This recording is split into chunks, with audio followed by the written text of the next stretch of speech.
In Colbert County, one Tuscumbia school is on the road to recovery after the storm Saturday night knocked its roof off. In fact, it peeled the roof back from the building and laid it down in the school's parking lot.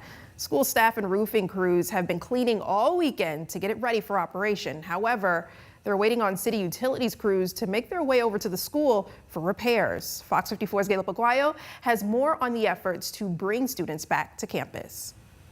The tornado in Tuscumbia took down trees, limbs, power poles, and telephone lines. When the calls started coming in Saturday night, police made welfare checks and started working to fix the damage. During this event, we got a lot of those calls, and we went out to check on a lot of the people with power outages and trees down and anything else that occurred. The debris was spread all over town. Captain Stephen Higginbotham says fixing it all is taking the efforts of utility departments from nearby cities, including Athens, who is also recovering from tornado damage nearly 2 months ago. But the storm's main concentration was in the south part of Tuscumbia. Most of our damage seems to be more on the south side with trees on homes and across the roads. And we're not talking little trees. We're talking trees 3 times my size.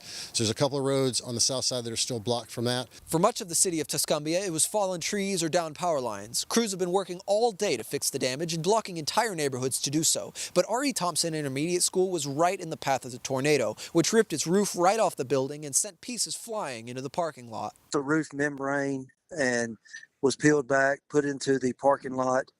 We lost a large power, our only power coming into the school. That pole was snapped, and so it is on the ground now. And due to the roof damage landing on top of that, we can't get power back until we clean that up. The school hired MGR Roofing to take care of the mess, and they're assembling a temporary roof. But the damage inside was mostly due to water. Superintendent Russ Tate and school staff cleaned that up almost all weekend long. We started work Saturday night when it happened, of doing everything we could to mitigate any type of technology loss. And then by 9 o'clock Sunday morning, we had most all the water that had leaked into the building cleaned up. The school is just waiting for city utilities to come and fix the power, hopefully tomorrow. At that point, students will be able to return to class as normal. In Tuscumbia, I'm Caleb Aguayo, Fox 54 News.